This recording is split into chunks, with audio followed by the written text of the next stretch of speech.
Be impressed with how weak you've gotten over the years. That's right. You could see how much of a weakling, piece of shit, delusional person you are, because you are not as strong as you used to be when you were 19 years old. And you know why? It's because you didn't work out. You didn't do your diligence. So you get to find all that out for free by taking advantage of the 10-8 personal training free training session. That's right. You could find out how weak you've become and start reversing the process. All with Captain Cranberry's state-of-the-art facility and state-of-the-art training techniques. Give him a call. 951-445-3133. Don't be scared by that California number. Unless you have a landline, long distance doesn't apply anymore. 951-445-3133. He's located in Rock Spring, Georgia. I know you guys listening live close there, so get on out there. He's super affordable. Take advantage and become the better you. 10-8 personal training. Getting in shape is necessary, but also having a roof over your family's home that's working properly is also equally, if not more important. Depends on who asks me. I'll answer changes. So, be the strong, providing family man. Get that roof fixed by calling a strong, providing family man, Tony Mullins at Affordable Roofing. Have him do some roof jitsu and take care of those leaks and make that $4,000 problem not turn into a $400,000 problem. To get the most affordable and the best roof in the universe, call Affordable Roofing Co. That's the original Affordable Roofing Co. That number is 423-593-9605. Again, the original Affordable Roofing, 423-593-9605. Give my man Tony a call, and he'll show you his black belt in roofing and get your family set for hurricane season and tornado season. We have some breaking news. Here at the Tomcast studio, we are excited to announce that Wentworth of Brown and Whitworth has been returned safely to Chattanooga. He said he's been resting. He now only has 6 abs instead of 18. But he's been returned safely. But some tragic news. Brown is still missing. We called Crayola. They didn't know where Brown was. Brown and Whitworth Foundation. Thank you, guys.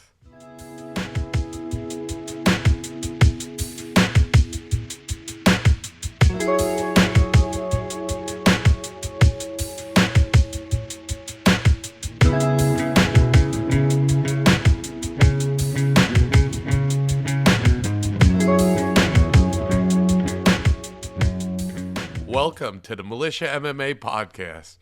I'm very excited. Episode 25. Actually, one of my favorite numbers, 25. So I'm very excited. We have a very special guest, one of our resident Purple Belt, David Shrum. How you doing today, Dave? I'm doing good, Tom. Thank you. So, Dave, where are you from? Originally from Grundy County. Grew up in Grootley Lager was the name of the town. Grootley Lager. That's it. What does that mean? It's a Swiss. The town Swiss. It sounds like a German beer. Yeah. Grootley Lager. My family, I think, come from Germany. My last name, I looked it up on Ancestry.com, and it's the town in Germany. Is Schrum, I think. Oh, how many generations have you guys been here? So the ones that I know of, so my grandfather and I think his father. Oh, wow. So Yeah. you're relatively new for the South. Yeah, I guess. Right? Most people from the South have been here forever. Yeah. Most people, like in the Northeast, been there, like I think where my great-grandparents came here. And that's like unheard of here. Right, yeah. And then in Southern California, it's like the great-grandparents came from Mexico, which was 2 hours away. Yeah. Here you had your great-great-grandparents were still here. Yeah, you're like, my great-great-grandpappy died there. Yeah. We use his ashes to till the fields. Free fertilizer. Yeah, it makes a great harvest. So how would you describe Grundy County? The best, worst place? The best, worst place. What makes it the best?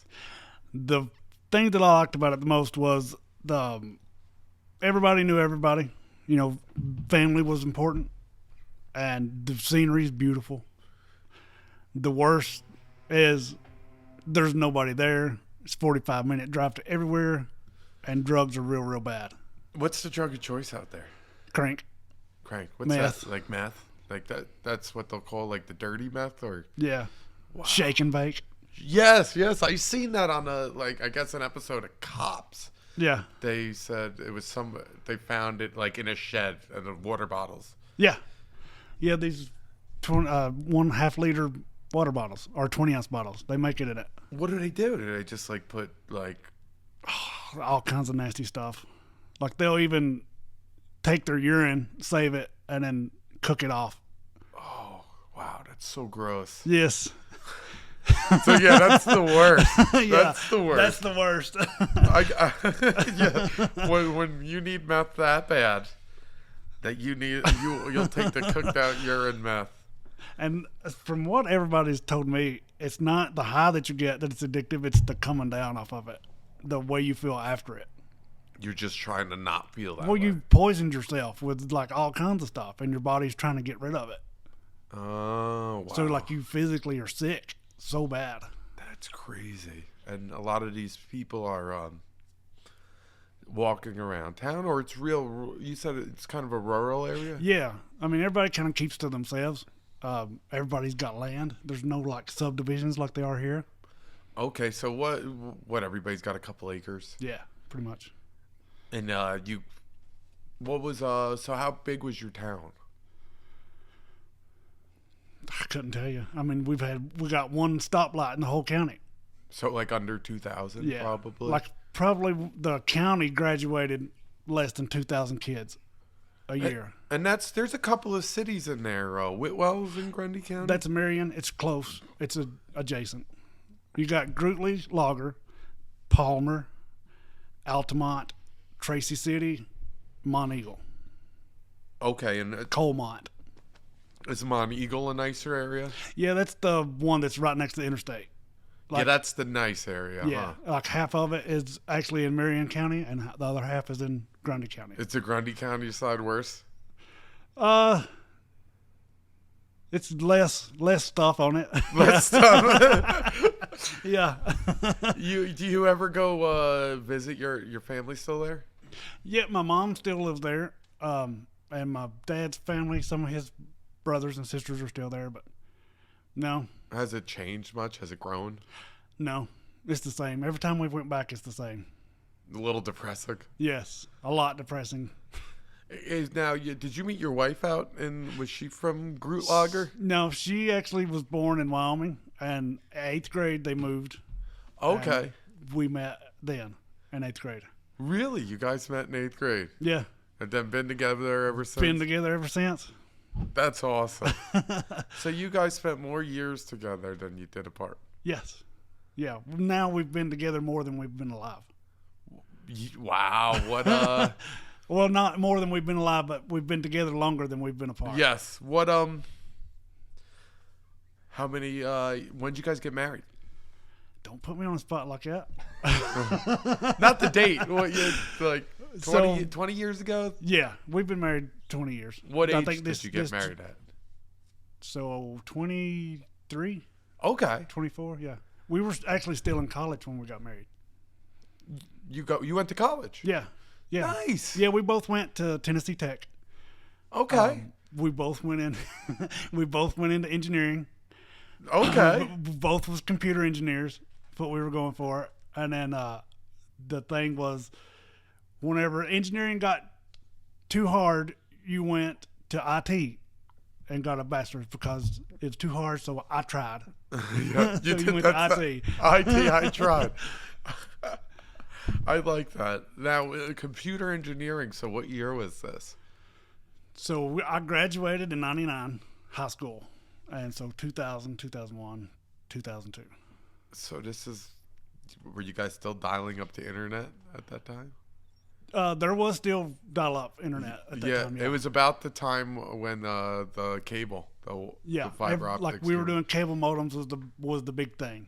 Remember that? That was such like a big advancement for the internet. It was huge. Like when we were little and you were trying to look up nudie pictures on the internet, like you'd get it line by line and it would take like 5 minutes to load up on dial-up. I know, these kids You'd get that cable modem and it was like 2 seconds. It was done. I know. And it's on all. You don't have to dial up. These kids don't know how good they got it. No, they don't. I laugh. If I put a rotary phone in front of my kids, they wouldn't know how to dial it. They wouldn't know how to use it. They would starve. Yes. Oh, man. We got the landline here still. We're keeping it real. And then I still get long distance charges. I was like, oh, that's a thing. Yeah. Is it still a thing? I didn't know that. Yeah, apparently because it cost them money to dial out. So most of them, don't they run off the same internet that everything else does? I still got a dial tone that goes, Oh, so you got like the landline line. So I know a lot of people get landlines and it just goes through their cable internet or their fiber optic internet. I was going to do that. Well, I don't have internet here. But could have went that route. But then they said it would be a voicemail instead of an answering machine. Yeah. I'm like, I don't want a thing I need to call into. Right. So I was like, I'll just pay the more to get the landline with a thing that blinks. Yeah. And they actually, the funny part is, they're like, if you use our phone, you'll save $5 a month and you get the phone for free. I was like, all right. And then I was like, does it have an answer machine? They're like, voicemail. It's like, no, I'm going to Walmart. Charge me $5 more a month. Yeah, it's crazy how they get their money. I just need a blinking light to tell me to just hit a button and do it. That was so much simpler. Yeah, because the voicemail, you can never remember the passwords. This has a voicemail. I've never even set it up. There's a voicemail on it that it just tells me about. Yeah. And I can't get to it. It's like everybody I call, it says voicemail box is full, and I'm like, they forgot their password. Or they don't even check them. Yeah. They're like, text it if it's important. Yeah, that's a thing. Now, texting, like when I grew up, whenever we had first got internet, it was instant messages, chat rooms. Yeah, AIM. Yeah. IRC chat rooms. And that was fun. And so but it was crazy because you couldn't get a lot of information out. And so that's the main way people communicate now is through text messages. Yes. It was almost frustrating in the beginning. Like, can we just call and make it easier? Right. And now it's switched to they don't need all that information. Remember? And then everybody gets pissed off because they read the text message in whatever mood they're in. Yeah. Their context is totally lost. Yes. Whatever mood they're in. I like that. That's so true. What, remember those, they tried to come up with, it was before text message was popular, these like flip little type things. Yeah. They weren't, it was before the Sidekick. You had Blackberries? I think it was like a Nextel thing. Before that, it was, you couldn't call on it. It was a messaging thing. Yes, they started doing pagers with keyboards. After the pager, yeah, they released these certain things, and they were only made that you could either text a phone or each other with it, and they never took off. Yeah, we never had, we had pagers. I seen people with pagers up there.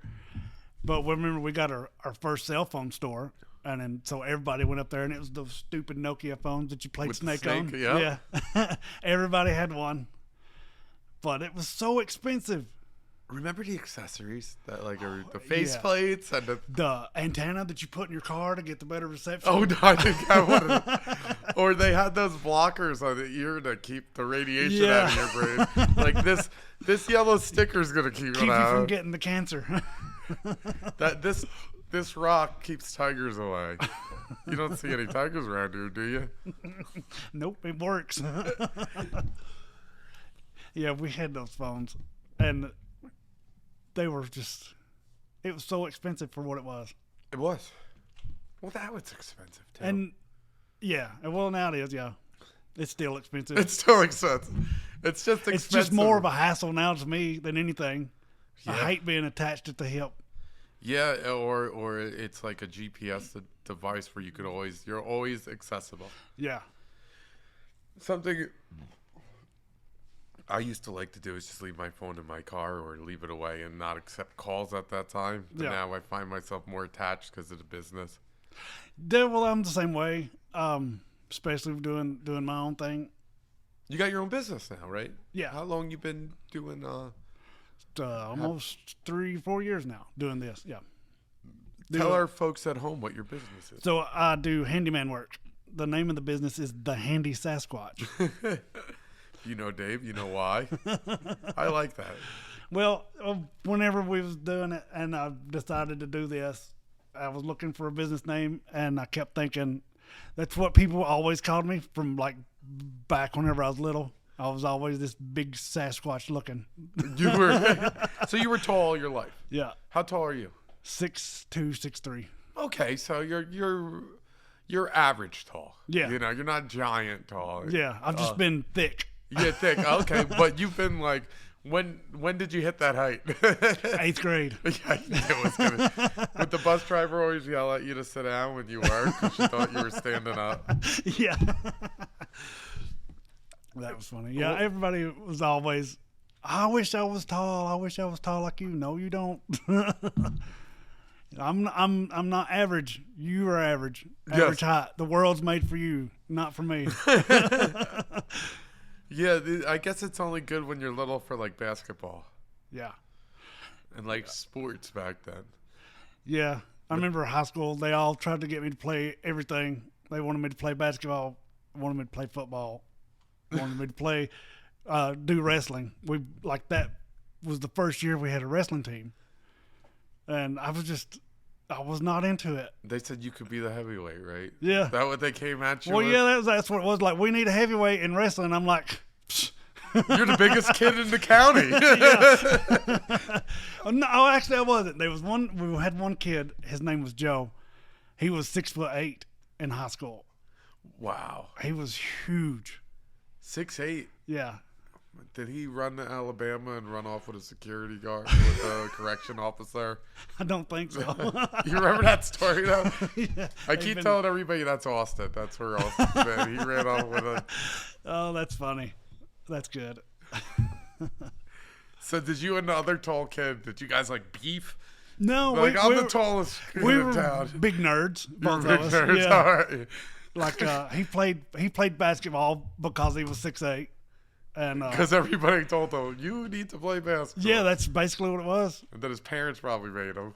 Yeah. Well, I don't know if they made him, but he still wasn't coordinated. You know, when you're in high school, you don't have coordination. I was just thinking that, like, you said 8th grade at 6'2". You're still learning how to use your body. It's hard beating probably 6'2" in 8th grade. Yeah. It's pretty rough. I mean, I grew so much so quick that my body hurt. Like I'd lay in bed at night and cry because my legs and stuff were actually physically hurting because I was growing so fast. Wow. And that's why like I've got stretch marks all over my knees, all over my stomach, my shoulders, armpits, just where I grew so fast. It's not, I mean, I know I'm a fat ass, but it's not from being a fat ass. What? No, you're not pyramid shape, so that's good. You know what I mean? Yeah. I'm just on the heavy end of dad bod. Yeah. I would say dad bods is probably where I would put it because doesn't overgrow and your belly's not hanging out past your ass. So all of my uncles and my dad was like that before he got killed. Like they all had the Dunlap disease where your belly Dunlapped over your belt. But yeah, they were always athletic whenever they're younger, and then whenever they get older, that's what grows on the men in my family is your stomach. They're just having like a baby made of taters. Yeah, gravy, biscuits and gravy and taters. The good stuff. So good. So every time someone says gravy, I always think of turkey gravy. Oh no, I'm talking white sausage gravy. White sausage gravy. So you're a big biscuits and gravy. I used to be. Yeah, my granny was probably the best cook in the world. You know, everybody says that. Yeah, right. That's But does everybody have the same granny? yeah, she could really make biscuits and gravy though, and that was one of my favorite things to eat. Now, would she make the dough herself for the biscuits? Yeah, everything was scratch. Okay, so yeah. Did corn based? Flour. Yep. Because sometimes they make a pancake that's corn based. You ever have one of those? Mm-hmm. What good. called it pan bread. Pan bread. I've heard pan bread before. I never knew what it was. Yeah. I always thought it was like some sort of banana bread without bananas. Well, that's just what we called it. There's no telling what it's actually called. I know. That's whenever I've heard the name, I was like, oh, that's probably it. You're probably right. I've never had that till I came out here. And we had cat head biscuits. Cat head biscuits. Yeah, because they was as big as a cat head. I figured that. So, like, everything is literal. Yeah, I figured that. I heard a good one the other day. Man, that boy is slower than Christmas. Yeah. I was like, oh, I didn't know Christmas had a speed. And then I realized because it takes a while for Christmas to come when you're 6. Yes, it takes forever. Now it comes and goes. Yeah, now it's like Christmas is over with, and you're like, damn it. I already got to start planning for next Christmas. So Dave, you grew up in Grundy County. When did you leave? 18. 18. Yep. I was gone. I couldn't wait to get out. You guys stayed on campus? Yep. For the first 2 semesters, we had to stay on campus. Okay. Luckily, we was in a co-ed dorm, so that was nice. So did you just live with Christy? No, they was actually separated by floors. Oh, girl, boy. Yep. Boy. They had to do that because of state laws. Yeah, it's Bible Belt too, right? Yeah. Yeah, they more than 5 women's in a house, it's considered a brothel. No. I'm afraid of having 5 women in the house. An episode of The View is going to break out. Yeah, exactly.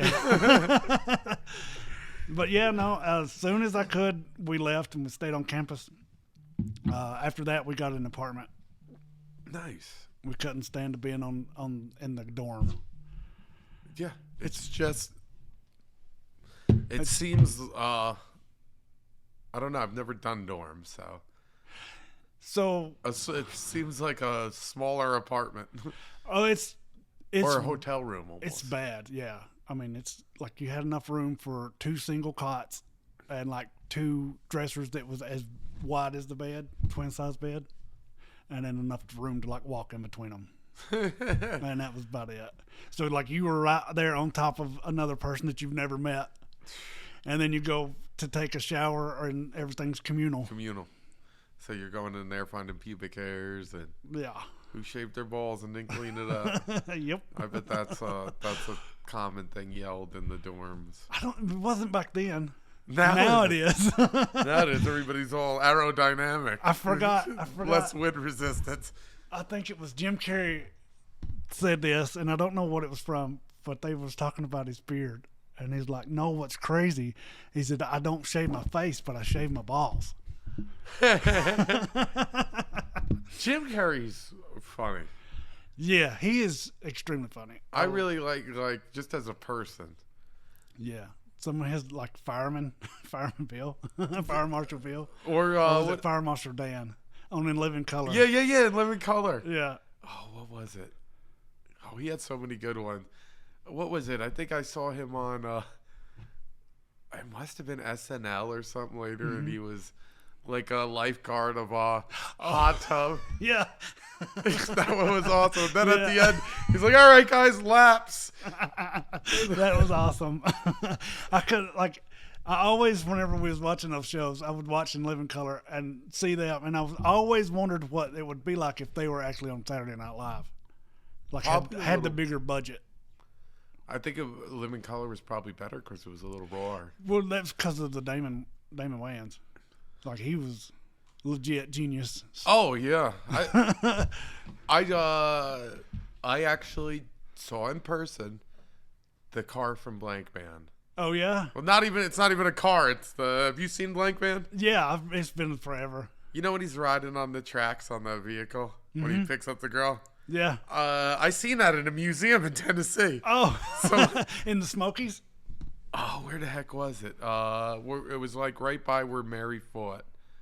Hub City. Oh, okay, yeah.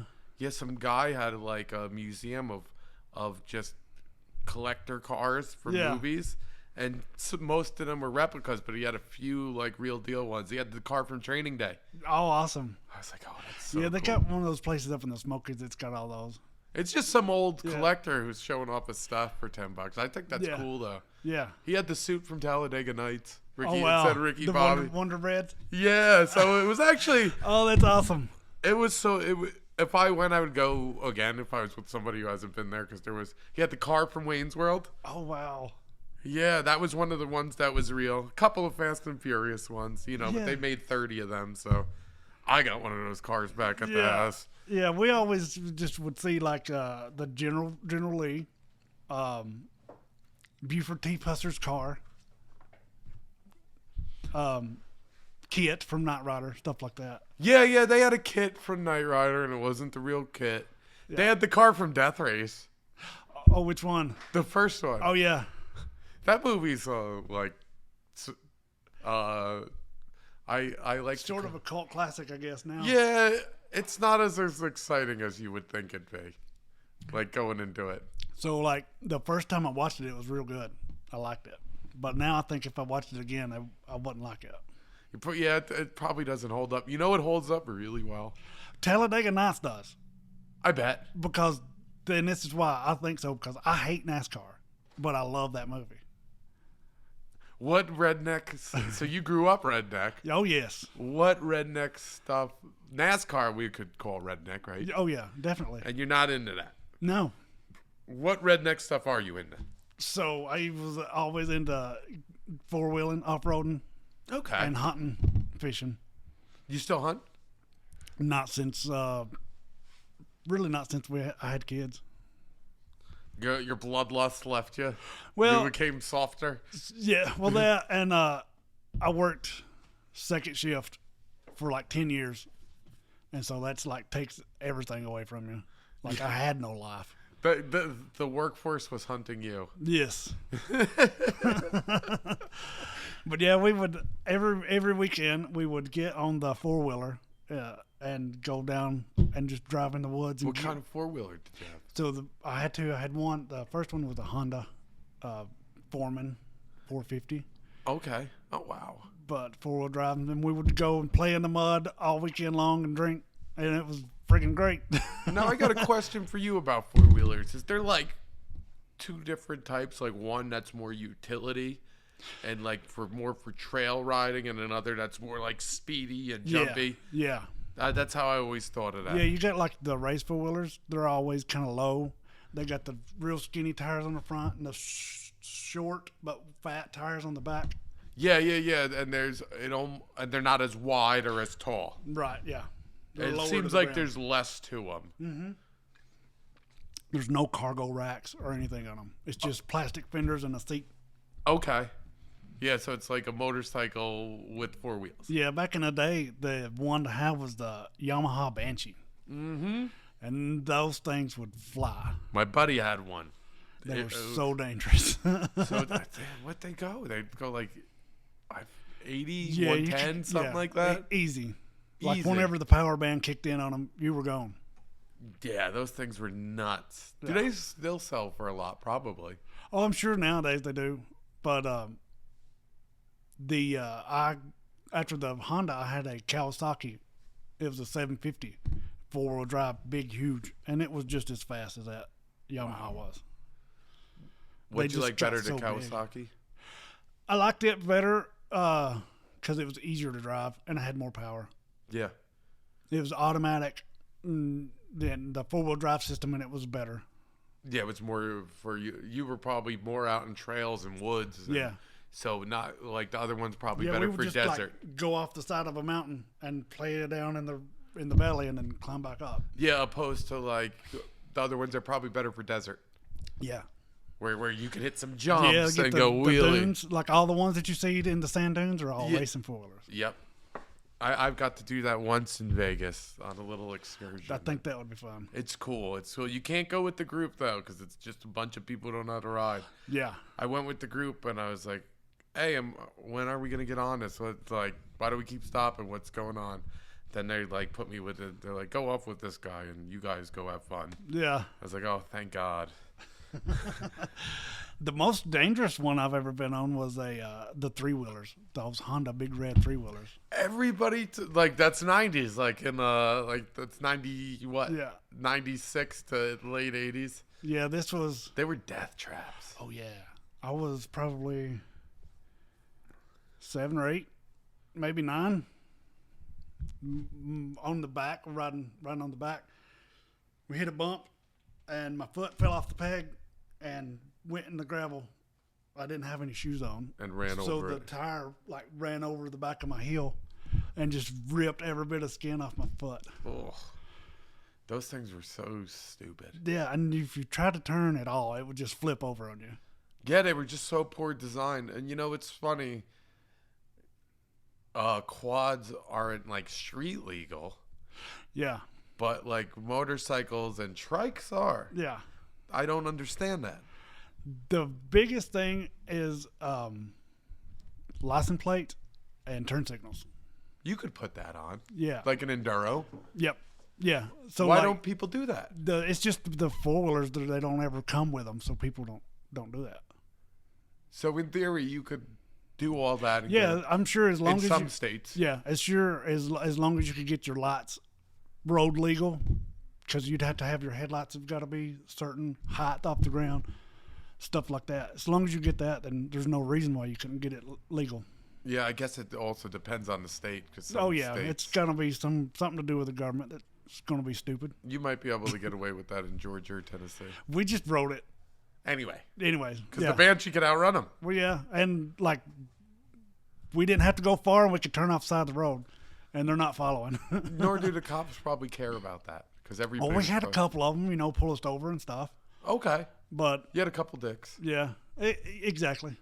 Because it's a town of, like, you said it's like no population. Yeah, there's nobody there. People are driving tractors on the road. And yeah, and every road's 2-lane road. Some of them's 1 lane. A lot of people legally pass because nobody's there. Yeah. Or it was all legal. It's so funny, like you can tell, like society, people always try to do right. But there's always people that just don't give a shit. Yeah. So it's funny to watch people the way they act, like with that. Like we just didn't care. Yeah. We wasn't hurting nobody. So what does it matter? But some people wouldn't do it because it was illegal. Right.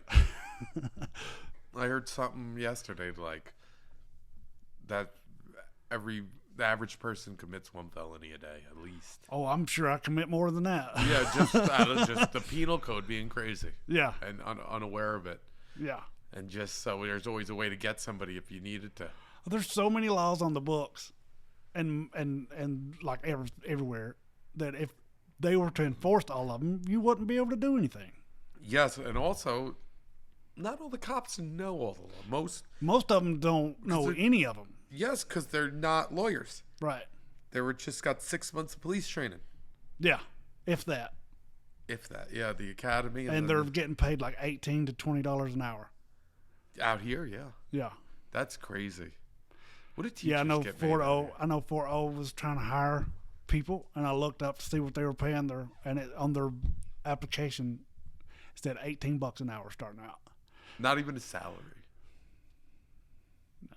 You're gonna then you're gonna have a drop off in willing people, I guess. Yeah, well, that's the problem. They're having problems getting people to be cops because everybody hates cops now. That was the thing to do, is to hate cops. And now they're like, I can't even work and take care of my family on this job, and I'm not going to do that and go out here and get treated like this. Yeah. Or put your life at risk. I can go to McDonald's and make $2 an hour less. Yeah, and not put my life at risk multiple times a day. Exactly. Yeah. Because for a couple of bucks. Yeah. Does Ringgold pay more? Probably. Right? Probably. Yeah. Ringo, to me, is a little more ritzy. Yeah, that's the classy part of town. But they got hit by the tornado. Did they? Yeah, a couple years back. Like the first exit into Ringgold, like that, all of that got wiped out. Where the Zaxby's and everything is at. No shit. Yeah. Wow. Like it was a big tornado. One came up here too, not too long ago, right? Old, like a little north of here. Yeah, it wasn't too long. That was one thing I did like about living in Grundy, because we're up on the plateau. Like the entire time that I've been alive, there've been, I'll say 2, maybe 3 tornadoes up there in 41 years. Wow. And there's a lot of trailers up there. Oh yeah, that won't be there. They'll take them off the plateau. So how'd you get started in Brazilian Jiu-Jitsu or martial arts in general? You started out with striking, right? Well, we started out in like another like MMA type gym. Okay. So we started doing jiu-jitsu, and then I started doing like some boxing, What kickboxing, city? up in Tracy City. Okay. Tenacity Adventure Fitness is where we started. They still around? Yeah, we're still up there. Good. Awesome. So you guys it was local and you said, let's do this. Yeah, well, I was getting older, you know. I wanted to move around more, try to get more fit, and self-defense aspect of jiu-jitsu.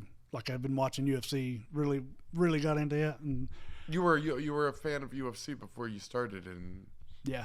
that's what I thought. So that made sense to do for you. Yeah. Otherwise, like jiu-jitsu, unless you're into like UFC, I don't think jiu-jitsu is one of those martial arts that you would ever just go look for. Yeah, now it's like a little more mainstream. Not saying like everybody's going to know the players, but people are aware of what it is and know that it's a ground fighting thing. Yeah, whenever I got into it, everybody asked me if I was still doing karate. Yeah, and your gi. Yeah, some people still think it's karate. And then you would get, oh yeah, my cousin, he's 12 years old, he's a black belt. You're like, I'm sure he's really good. Yeah. The regular horse Gracie over there. Horse Gracie. How is your horse doing? Oh, it's in the stable. I haven't had my chance to pick it back up because I broke my phone and then I got a new one.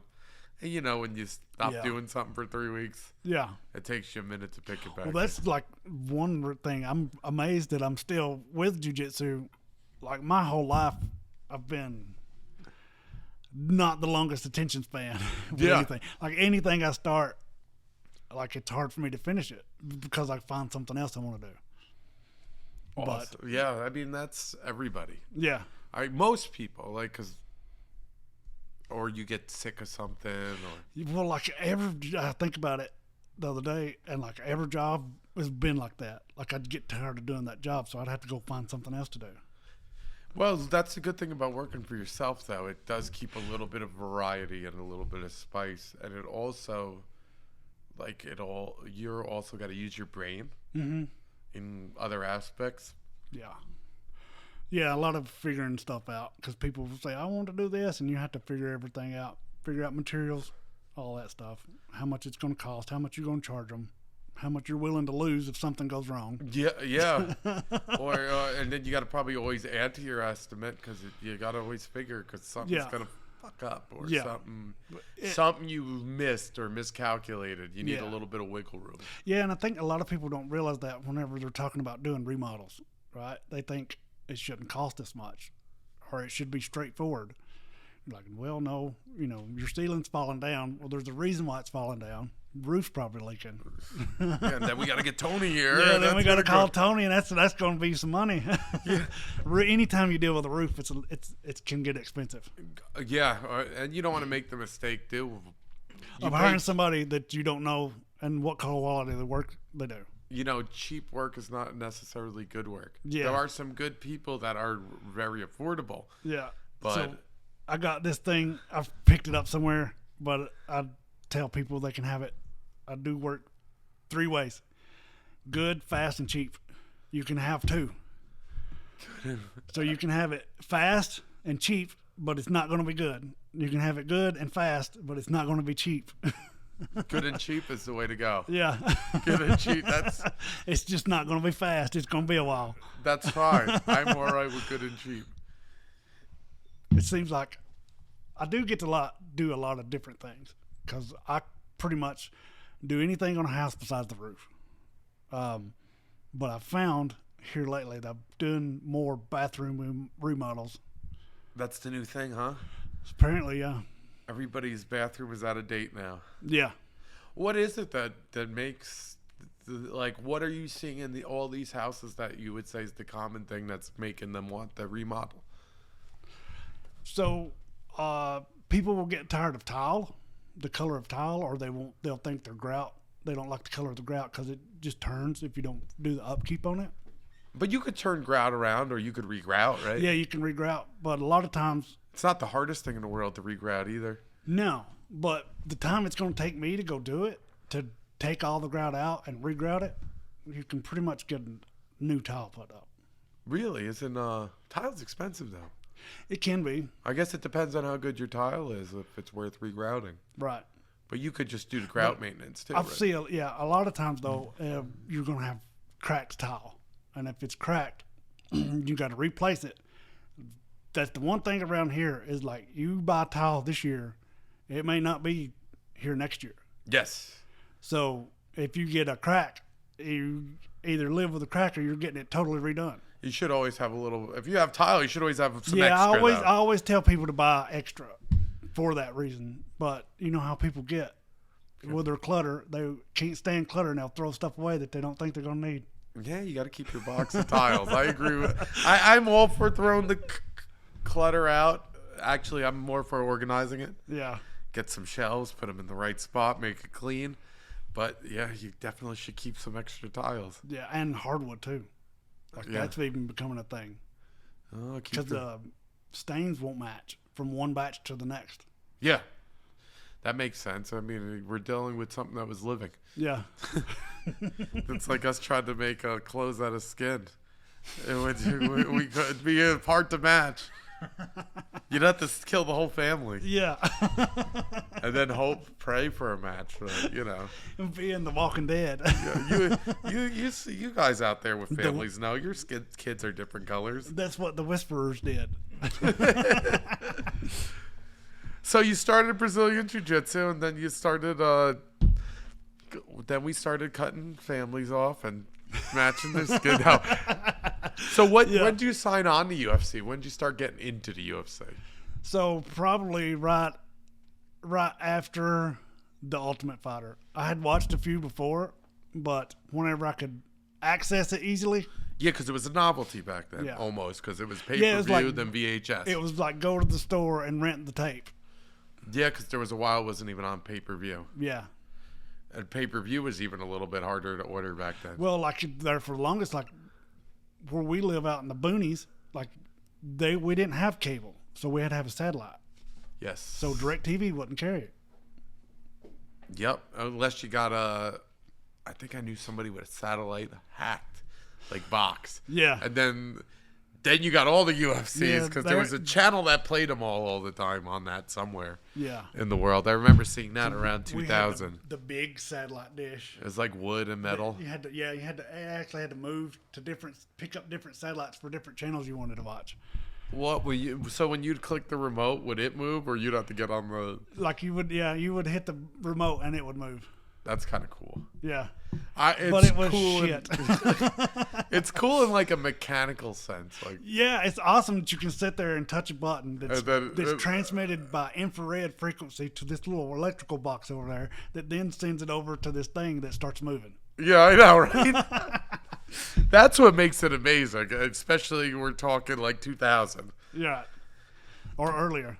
Earlier, but that thing probably was made strong though. Oh, it's all metal. Like heavy gauge metal. Like that thing that moved that probably still, if it exists, still moves. It still works today, I guarantee If it was made now, that thing would have broke 3 months ago and stopped moving. Yeah. Yeah, everything today is shit. Yeah, cars even are just all plastic and all look the same now. Yeah, like everybody. The one thing that I hear the worst about is the build quality of everybody's vehicles now. Like Fords, everybody talks about the plastic and everything. Then they've had a bunch of recalls. Nobody says. I've never heard anybody say that their Tesla was perfect. I don't know if we have a lot of Teslas out here now. I've been seeing more of them. Yeah, it's just downtown.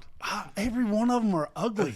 I've not seen a good-looking Texas. Kind of looks like a dolphin. The original one was good. I was going to say the sport first one, yeah. One of these yanked the bodies out of, I think it was England, whichever company it was, TVR maybe. And then made those electric cars. That was it. They looked cool. The one he shot. They went like 80 miles. Huh? Yeah, the one he shot into space. That one looks good. The rest of them don't. Yeah, they went like, yeah. What about, my buddy had one of the first electric cars. It looks like a little blue golf cart and it only gets like 50 miles on the charge. Like the smart car. Was it the smart? They were gassed and only got like 30 miles to the gallon. So my wife's Nissan gets 41 miles to the gallon. Yeah. Hondas, Toyotas, they're great cars. Yeah, and they will last forever if you do regular maintenance on them. And it's still not super difficult to do regular maintenance on it. Right. I say get an old car. That's what I think. I can't stand like all this stuff now. It's got all too much computers into it. It's because whenever I was 16, I had to work on the vehicles to get them running, or you wasn't driving. And they were easier to work on. Yeah, I was taking the transmissions out and taking motors out and fixing them and all that. And learning. Yeah, learning how to do it. And now, like, I can still do that, but the computer side of it, I have to have help with. Big time. Or you got to have a big machine, a big expensive Yeah, you got to machine. have special machines, special computers to talk to the vehicles. To figure out what's really wrong. And if yours isn't expensive enough, it's not going to be able to talk to it very well. Right. Because I got a cheap one. I've got the cheap one that'll say this. The blue one. This is the code. This is the code, and you got to go and look up the code, and it says, okay, this is what's wrong with it. Yeah, but it might be wrong. Yeah, it's wrong. It's usually 90%. wrong all the time. 90% of the time, it's wrong. It's like a washed up baseball player in the minors trying to hit. Maybe it'll get one, but I wouldn't attach my saddle on that horse. So who's your favorite UFC fighter? I guess current. Oh, man. So I found nowadays I'm rooting for the old guy. Okay. So are we talking... So like anybody in their 30s and up, that's the person I want to win. So does that make your favorite Andrei Arlovsky? He has been one of my favorites for the longest. I wasn't a fan of him in the beginning. But now that he keeps going, he's been on since UFC 27, I think it is. I'm convinced that he's the greatest heavyweight of all time. Yeah. Just on the sheer fact of longevity. And how much he's changed his game in the last few years. He's changed it to now fight like he doesn't have a chin. And he's fighting to just win now. Yeah. And he deserves that in his life. Right. But like if he would have been fighting like that back in the day, fighting just to win, not to like actually win or knock out or anything, how great could it have been? He could have been great to a sense, but he wasn't in Pride. Yeah. And that might have not applied. Because then also you had guys like, if you were a heavyweight, you usually were good against slow guys, but then you'll have like Dan Henderson thrown at you. Yeah, or you'd run into Fedor. Yeah, Fedor, or even somebody just much lighter who's not a heavyweight. Or Kane. Yeah. Kane, yeah. And then just, like, now you got a different variable. You got to deal with speed and strength where you're used to shooting guys in the barrel. Or, you were saying, not having Cain Velasquez around. Because the best Cain Velasquez versus the best Andrei Arlovsky, I still think it ends in the first round for Cain. Yeah. Unless he lands that lucky shot. Yeah. But I don't think he was as great of a striker as the strikers are now. He's a great striker against... Yeah. He was a good wrestler turned Rico striker. Rodriguez, you know what I mean? Kane was a good wrestler turned striker. Yes, well, actually, it's funny. I heard about Kane back in, like, 2006. He was, like, 4-0, and everybody's like, oh, this guy out-sprints Josh Koscheck. Oh, wow. John Fitch. He's this guy's the real deal. He's not in the UFC yet, That's but bet crazy. a lot of money on him. He's going to be the champ. Yeah. And then he kind of went undefeated. But Yeah. there's an ongoing joke, it seems like, on any like forum or any discussion about Cain Velasquez. They always say the greatest fighter of all time is C-level Cain Velasquez. C-level Cain. Yeah. I love that. He did. I'll give it to Verdum. He had his number on that. He went up there. Verdum's a tough. Got acclimated. He knew. He's like, yeah, Cain's got cardio, but he ain't got Mexico City cardio. But you got to also realize Verdum was always the wild card. He was the grappler. He's the one that beat Fedor. Yeah, he was the grappler, striker. And he had good striking because he outstruck Travis Brown. He just didn't have the best striking. Right. But he was always the wild card because very few people in that division are grapplers. But he was just such a high level. Yeah. So he was always the wild card. So on paper, he is kind of a awful matchup. Not awful matchup, but not, I'm going to steamroll this guy. Right. Yeah, because you had him, and he was taller than Cain, right? Mir was probably the last. Mir and him was it. It's crazy how great the heavyweight division was back in that day, right? You had Mir, Sagano, Yes. Cain, Verdum, Andre. You even had Mark Hunt. Yeah, Mark Hunt, Crow Cop was around. Overeem, Carwin, Lesnar. And some of these guys were just hanging around. Yeah. Dos Santos? Yep. Dos Sagano. Anjos? No, Yeah. Dos Santos. That's what Yeah. it is. Santos. Yeah, he was badass too. He had great boxing. I know. Once his chin went, he Yeah. went. And Nogueiro's running around. Well, I think that's what happens to all the heavyweights, right? Is their chin finally goes. Unless you're Verdum.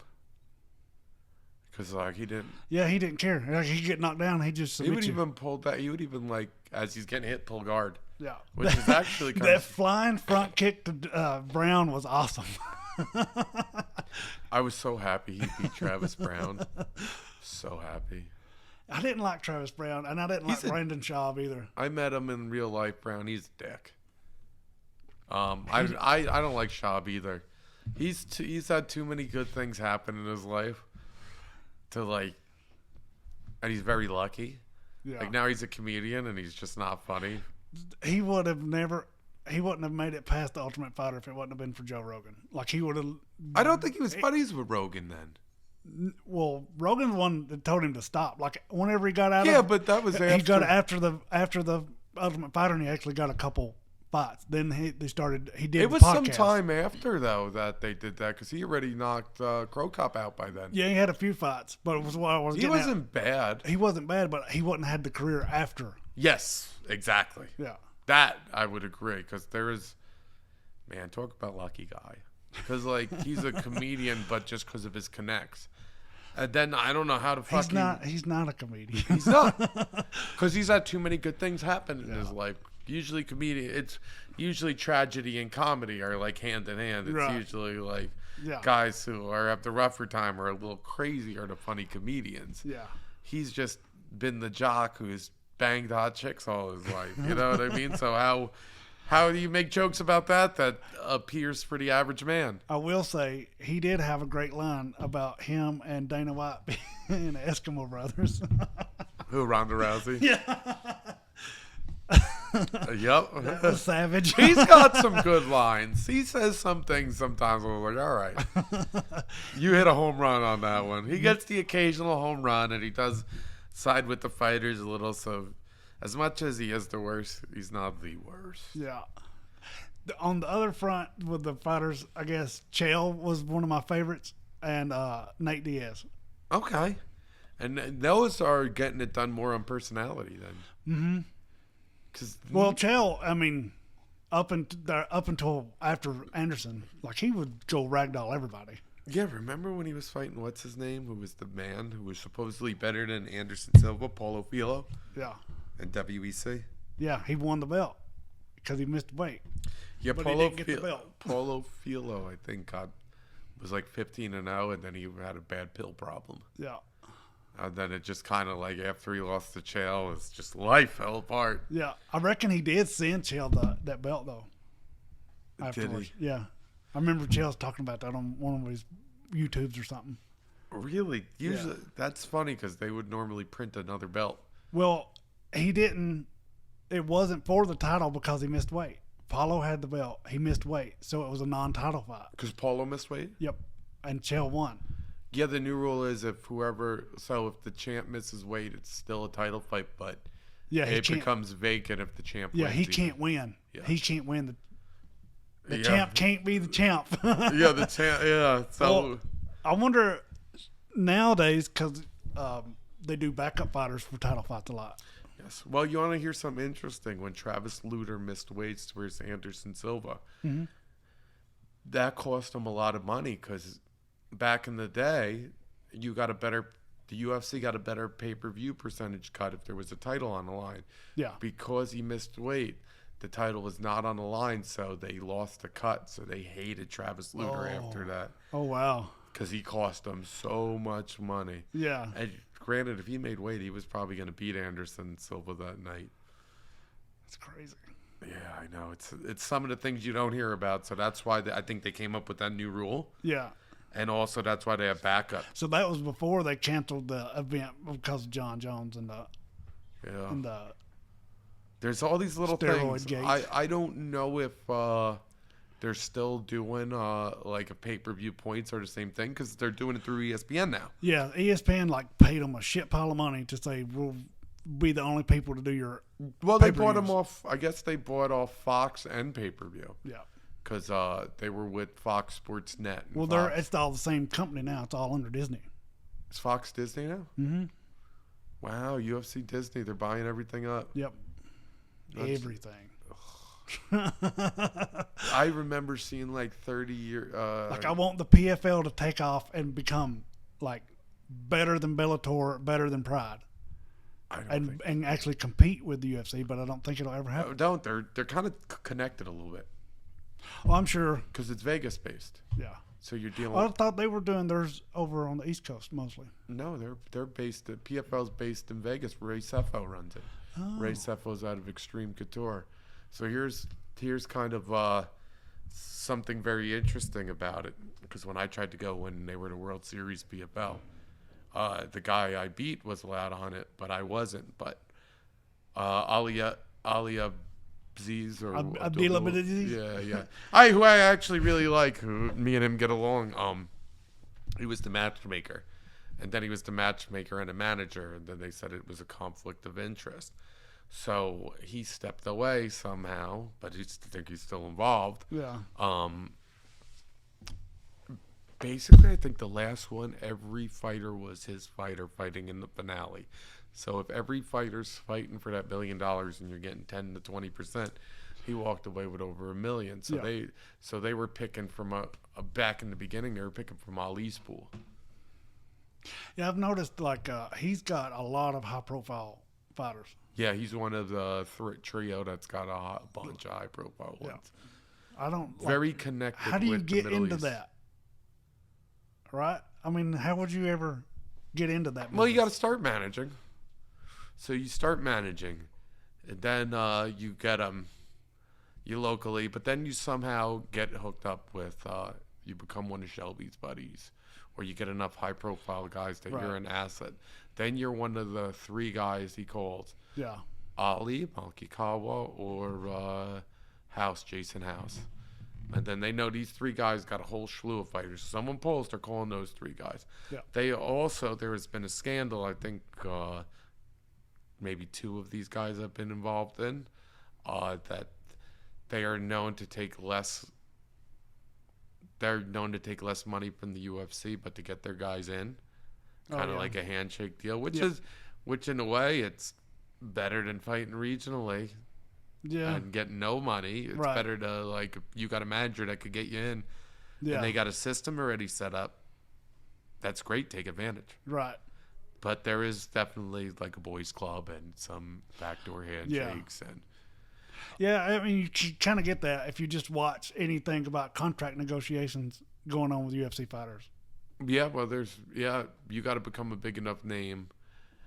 But how many fighters? For real, they tried to do Nate wrong in that last fight. Going to give him. And it worked out very well. Yeah, it did. I still there was some fishy stuff going on there. the whole entire time. There's always fishy stuff. Yeah. Every business, it's Like, it's I don't like know. the sea. It's fishy. Yeah. It smells like fish. It's definitely it could be shady at some point. But now, the good part is we have something called the Contender Series, and now we have more cards than ever, needing to be full. There's also like, what's his name's calling people? Sean Shelby's like, Oh, yeah? he's called Joe Stevenson. He's like, you got any guys ready for the Contender Series? Yeah. Guys could be 5-1, 6-2, Right. and go to the Contender Series. 4-0, 5-0, and Yeah. go to the Contender Series. So, and they have these cards to fill. So there's definitely like, there's ways to get their guys in. Yeah. It's as easy as sending an email. Almost not as easy as that. Right. I could dig through my phone and probably find my text from Sean Shelby 7 years ago, or messages, and I could probably text it. Hey, Sean Shelby, it's Tom Galicchio. I got this guy, 5-0, Yeah. ready for the Contender Series. Say I was hypothetically talking about George. Right. 5-0, Penn State wrestler, one of Bo Nichols' best friend. Yeah. Let's get him on the Contender Series, and then. Off to the races. Yeah, off to the races, and that realistically can happen. And Yeah. it's not something far-fetched where I have to be connected with the three guys because they just got way too much to fill. Right. So also the talent has dropped from that too as well. Yeah, I noticed like a lot of the guys coming in, like they'll get the big hype on them from the Contender Series, and then they kind of peter out. Yeah, there's also like a lower level where guys could develop. Yeah, it seems like they would do a better job of like let them go in the Contender Series and then give them a developmental contract and let them go fight regionally for a little bit. That, or what I'm talking about is you're getting two guys who get contracts in the Contender Series. They're going to fight each other. Yeah. They're not going to go out and fight Frankie Edgar. Right. You know what I mean? They're not going to fight even somebody top 30. Right. There's going to be like a high level regional. Unless they thing. got a lot of hype behind them. Yeah, like Kevin Holland is an example, but Yeah. Or Hamzat. he wasn't through the Contender Series. Though. No, he wasn't to the Contender Series, but he like showed up and Abu Dhabi and did 2 fights in a week, and so everybody loved him. Okay, yeah, that'll do it. But also, if you kind of get in throughout it, you come in at a higher level. Mm-hmm. You don't come in Yeah. where you Yeah, back in the old day, like having to go through the Ultimate Fighter or just get in on your own. or just get in on your own, which was a harder thing to do because it's funny. Me and Sam were talking about it when he finally got in. He was like 20-3. Oh, wow. Yeah, it just was a different era back then. Yeah. And he Yeah, was. I don't think you'll ever see the fight records that you see now. Yeah, no, you're not going to see. You'll even see like 6-3 on the Contender Series, which ain't a bad record. It could go one way or it could go the other Yeah. way. But back if you were to do 8-2, you weren't getting a call from the UFC. They're like, well, make it 18-2 or go Yeah. fuck yourself. Yeah. With only the best guys. Yeah, only the best guy. Oh, because we only have a pay-per-view every 3 months. Mm-hmm. Or we only have one a month. It's still not enough. Yeah. We don't Now have... We got 5 shows a month. Yes! It's not one every week. Sometimes it is one every week. But Yeah. sometimes it's like, we got to fill 2 cards this weekend. People are pulling out. People are... Yeah. I remember getting an... there was like a mass email and was talking about like guys who've been in the UFC just kind of stay ready because of the COVID thing and things Yeah. are getting bold, and like also a lot of guys got pulled back in then. Yeah. I'm glad that they did that during COVID. I'm glad that they made it a point to keep going. Yeah, Sam was actually the first fight Yeah, to do that. I heard you on the I think it was the last podcast. I heard that. I was like, that's kind of cool. Besides Chael doing it Yeah.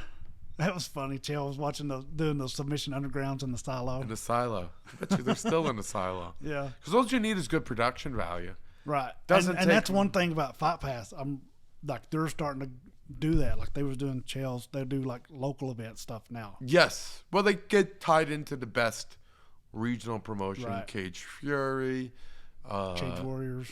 Cage Warriors, which is like, I would say that's the number one show in And England. now they're doing like Jorge's got a league. And, Icon, yes. And Favor's got a league. A1. Yeah, they're Nate's got a league. And they're just buying up content. It's like all the streaming services. They just need content. Yeah, it's funny because whenever I started and got the UFC Fight Pass, it was because they were shows that you couldn't watch. It was the UFC events that you couldn't watch somewhere else.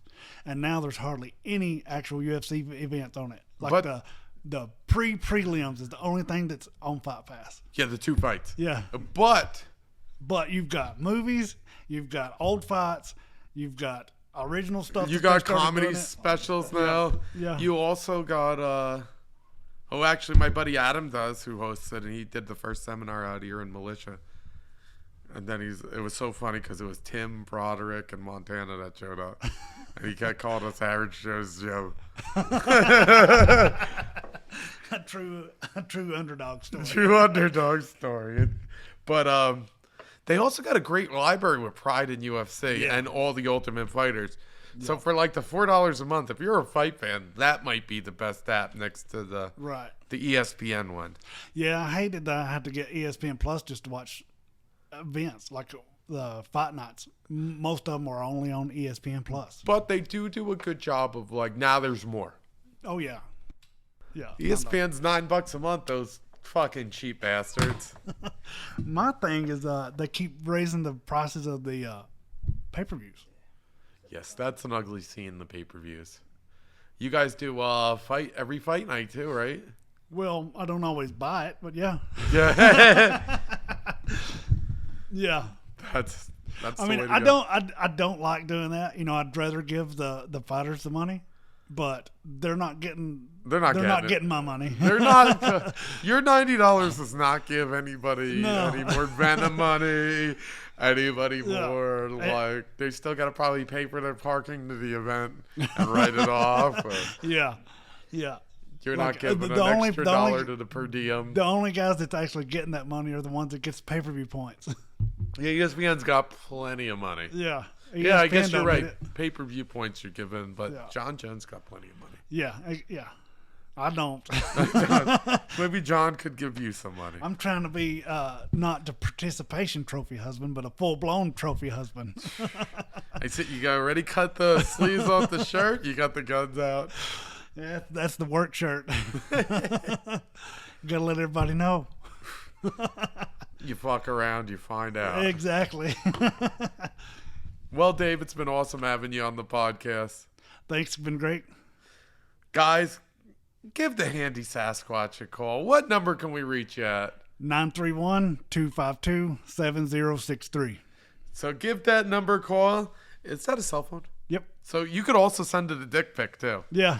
I'll rate it. I'll charge you $50, but you get rated. And also now that he's probably gonna be like, "Hey, Christy, look at this." Yeah. And then she'll be like, "Wow, it looks like a normal penis, only smaller." She's seen enough of it. She's a nurse. Yeah, you've seen one, you've seen it all. All right, guys. Thank you for tuning in. Call the handy Sasquatch. We'll see you next week.